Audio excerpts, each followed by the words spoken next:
वर्षाएं बीतती गई, लेकिन मैं उसी दौरान घरवाली को तांत्रिकों के पास ले जाता, मौलवियों के पास ले जाता, ऐसे कर करके उनका काम करना मैं ही सीख गया। यानी कि मैं तांत्रिक का काम करने लगा। धीरे धीरे मैं शमशान घाट में जाता, वहाँ पूरी पूरी रात बैठ जाता, कोई शाना ऐसे बिठाता मुझे वैसे ही कर लेता, क्योंकि मरता क्या ना करता।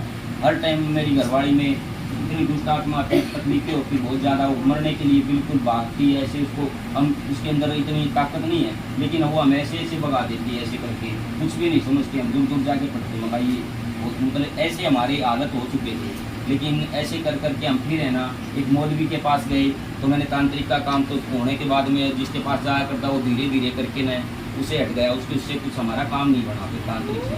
तो फिर मैं एक मौलवी के पास जाता हूँ, तो उस मौलवी ने बिल्कुल मतलब क्या किया पता नहीं, क्या सिस्टम किया, एक ताबीज बनाया उसने, मेरे से शायद 2700 रुपये लिए थे, और बोला तेरी घरवाली बिल्कुल ठीक हो जाएगी। चलो मका कोई बात नहीं, तो उसने लिए पैसे और वो मैंने दिए, और उस मेरी घरवाली ने मैंने उसको जाके पहना दिया वो तबीज, और वो बिल्कुल एकदम ओके हो, लगभग मैंने उसको कि खुदा मान लिया, उसी को भगवान मान लिया कि मेरे लिए जिस डॉक्टर की दवाई लगती है तो यही सोचते हैं मेरे लिए तो यही है ना। तो वो बिल्कुल मेरी घरवाली ठीक हो जाती है, लगभग 5-6 साल तक ठीक रहती है अच्छी तरीके से। मैं वहाँ जाता, वो मेरे को मेरा सारा खर्चा उठाता। मौलवी जो था उसके बेटा नहीं था, एक लड़की थी, उसने मुझे बेटा बना लिया, तू मेरे पास रहेगा और जो कुछ खर्चा होगा तेरा सारा सब कुछ दूंगा, वो अपने ये काम करेंगे, मिल बांट के करेंगे, जो कुछ भी करेंगे। वो मुझे सिखाने लगा, धीरे धीरे वहीं पे रहता, उसका चेला बन गया, ये काम करने लगा। उसकी मतलब आउट एजरी में मैं ऐसे काम करता हूँ कि तवीज़ वगैरह बनाता, उनको डाल देता, वो काम होता। तो ऐसे ऐसे करके मैं भी वो काम करने लगा।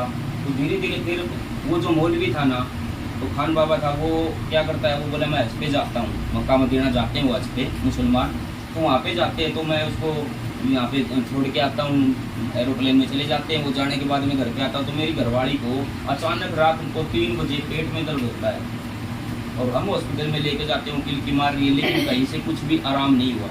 बिल्कुल हर जगह से हम रोहतक ले, अगरवाल ले, हर जगह हिसार ले, चंडीगढ़ ले, हर जगह घूम लिए, कहीं पे इलाज नहीं हुआ। 2.5-3 महीने हम बिल्कुल थक चुके थे, हार चुके थे। तो ऐसा ऐसा करके धीरे धीरे फिर डॉक्टर ने मना कर दिया कि इसको घर पे ले जा, इसकी नहीं तो लाश लेके जाएगा, इसको हेपेटाइटिस बी की बीमारी है, वो बीमारी इसको ख़त्म कर देगी, छोड़ेगी नहीं।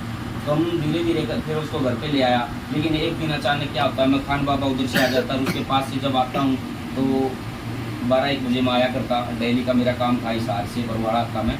तो ऐसे तो मुझे भूख लगी हुई थी कि घर पे रोटी वगैरह तो बनती नहीं थी, घरवाली तो काफ़ी बीमार थी, ऐसा कोई होता नहीं। लेकिन मैं एक मेरी माँ से कहता हूँ, माँ मुझे खाने को दे कुछ, लेकिन मेरी माँ कहीं पे गई हुई थी, ये जो प्रभु यीशु मसीह के सत्संग वगैरह होता कहीं पे गई थी, उसको भी नहीं पता था। क्योंकि हमारा एक रिश्तेदार था, उनके बच्चे नहीं होते थे, उनके 3 भाई थे, वो तीनों भाई फांसी खा के मर चुके थे। तो उन्होंने यीशु मसीह का नाम लिया, और उन्होंने उनके अच्छा काम हुआ, उनके बच्चे भी हुए, इन्होंने प्रोग्राम किया हुआ था। तो उसके वहाँ से मेरी माँ आती है रात को, तो मैं उनसे खाना वगैरह मांगता हूँ। तो मुझे पता था कि वो जागरण में गई हुई है, हम तो ये जागरण सोचते हैं ना, प्रसाद बूंदी लेके आइए कुछ। तो मैंने मेरी माँ से बोला कि मुझे कुछ खाने को दे दे, लड्डू वगैरह लाए उन्होंने। तो वो फिर वो नीला गुटका पकड़ा दिया, बोले ये दिया, और तो बहन बोल रहे भी कुछ हो रहे थे, बोला क्या बोलना चाहिए, बोले हालेलुया। ऐसे मेरी माँ को कहना नहीं आता ना, सुन के बोले हालेलुया ला लिया कर रहे थे, और मेरे समझ में नहीं आया क्या बात कर रही थी, मुझे नहीं पता, मतलब ऐसे मेरी माँ को समझ में नहीं आया क्या। लेकिन वो गुटका दिया तो मुझे भूखा की नींद नहीं आई, और मैं वो गुटका पढ़ने लगा रात को। तो कुछ बातें उसमें पढ़ने लगा।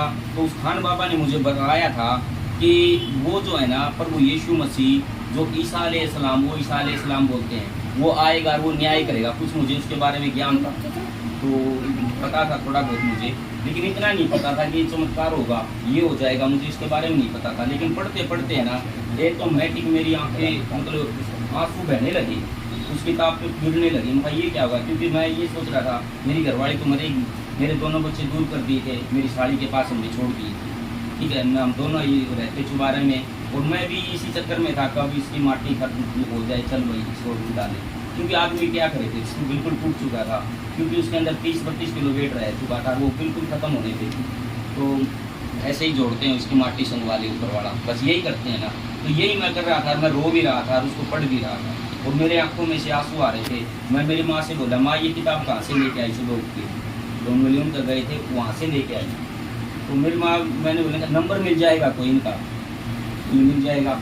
तो उनका नंबर मिल गया मुझे वहाँ से मेरे भाई के द्वारा। उनको मैंने तुमने इसका नाम क्यों लिया, क्या कारण था, तो उन्होंने ये समस्या बताई, हमारे ये समस्या थी, ये थी। तो मैंने उनको कहा मेरी घरवाली को डॉक्टर ने बिल्कुल जवाब दिया हुआ है और ये भी मतलब ख़त्म होने पे है, क्या ये बच जाएगी? बोले आप नंबर लो और इससे प्रार्थना करवा लो इस बहन जी से। वो दिल्ली से थी, वो बहन जी की तरह थी ऐसे ही। उसने बिल्कुल 100% गारंटी ले ली मेरी घरवाली। वो बोलती है मका बहन जी मैंने उससे बात की नंबर से कि ऐसे ऐसे आपका नंबर मिला है और मेरी घरवाली को हेपेटाइटिस बी की बीमारी है। तो वो बोली भैया आपकी घरवाली बिल्कुल ठीक हो जाएगी अभी। मगर बहन जी मेरी घरवाली बिल्कुल डेड हो रही पड़ी है, कुछ नहीं खाती 2.5-3 महीने से। वो बोलिए भैया आपकी घरवाली ठीक हो जाएगी, वो पूरी ऐसे बोल रही है। वो बोलिए आप तेल लो, एक तेल ले लो थोड़ा और 1 गिलास पानी का लो। मैंने उसको बताया मैं तांत्रिक का काम मैंने किया है, ये सारे ढोंग मैं जानू हूँ, मैं थक चुका हूँ। वो बोली भैया आप सच्चाई क्यों नहीं जानते, वो सच्चा खुदा वो उसको चंगा कर देगा, ठीक कर देगा, मेरा विश्वास है। मगर तेरा विश्वास है ना, तो मैं भी विश्वास इस पर कर लूँगा अगर ये ठीक हो जाएगी। तो प्रभु यीशु मसीह ने उसने 5 मिनट का नाम लिया, मेरी घरवाली 3 मिनट के अंदर उसने प्रार्थना करने के बाद ऑटोमेटिक ही वो मतलब बोली मुझे भूख लगी है और वो लगभग है ना 1.5-2 रोटी खा गई। 2.5-3 महीने का बाद में मेरी घरवाली ने 1.5-2 रोटी खा गई। तो मैं गिर के चमत्कार हो गया बोली। तो मैंने ऑटोमेटिक उसके बाद में फिर फोन किया 15-20 मिनट बाद में, मतलब बहन जी ये क्या, ये तो मतलब अभी मेरा ना रुआ ऐसे खड़ा हो रहा है, पता नहीं मतलब मुझे परमेश्वर बहुत वो कर रहा है। तो वो उस टाइम रोटी खाती है और वो बोलती है भैया अब ये है ना पानी गर्म कर दे, 2:30 मुझे नहाए भी गई। और वो ऐसे ही कारण वो फिर वो नहाएगी, नहा धो के ना बिल्कुल ऐसी हो गई जैसे कैसे होते हैं, जैसे नई दुल्हन आती है ना, जैसे मेरी घरवाली पहले आई थी ना वैसी हो गई, नहा धो के ऐसी लगी मुझे। भाई इसको तो कोई बीमारी नहीं है, ये क्या चमत्कार हो गया। तो मेरी मतलब वहाँ से मेरी भी परिस्थिति बदल गई। जैसे प्रभु यीशु मसीह फिर उसने बताया मुझे कि अब मुझे क्या करना पड़ेगा। मैंने उससे बातचीत की, वो बहन जी बोलती है कि भैया अब है ना आपको सिर्फ कुछ नहीं करना, सिर्फ ऊपर हाथ उठा उसका धन्यवाद कर दो। मेरा बहन जी इतना ही काम है तो मैं डेली करता रहूँगा। तो उसने बताया आप कहीं पे ऐसा ही काम करो और आप कहीं पे चर्च है ना, चर्च के बारे में कहीं पे मुझे पता नहीं था, कोई हमारे इधर भी पास्टर नाम ही नहीं सुना था, लेकिन कहीं आसपास हमारे भिवानी खेड़ा लगता भिवानी के पास में, तो वहाँ पे चर्च है।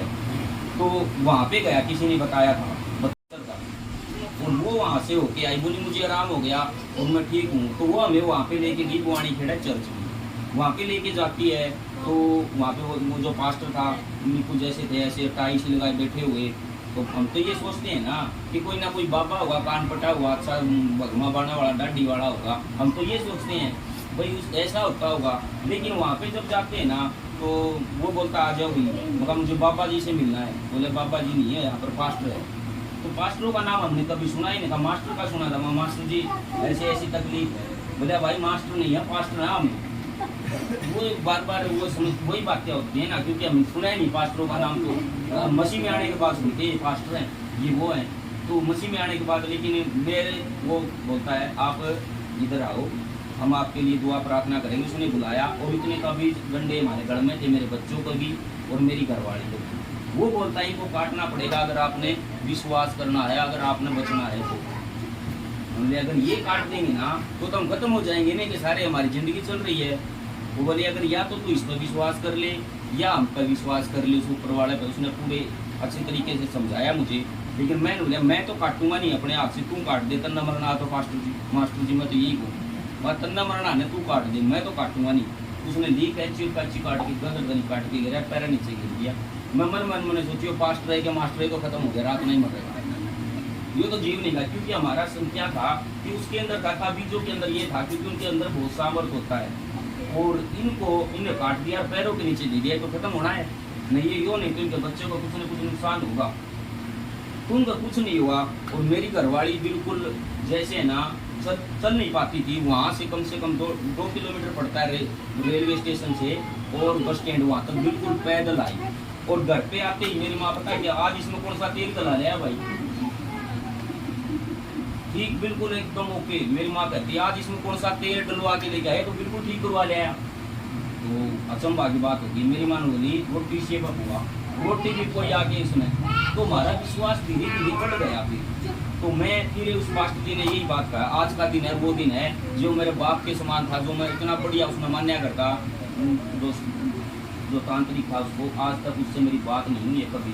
व्हाट्सएप पे डेली बातें होती हैं, लेकिन कभी ना उसने मुझसे बातें की है ना मैंने उससे बातें की हैं। लेकिन जब उस पास्टर ने कहा कि आपको इन कामों से निकलना पड़ेगा और वहाँ पे कभी नहीं जाना उसके पास में, अगर ये बचा नहीं है तो मेरे काम धंधा कैसे चलेगा, मेरे 10-12-15 हज़ार रुपये मेरे को तो वो देता है, खाने का मेरा हर चीज़ का सिस्टम उसे ही चलता है, मेरा परमेश्वर तेरे को और काम देता।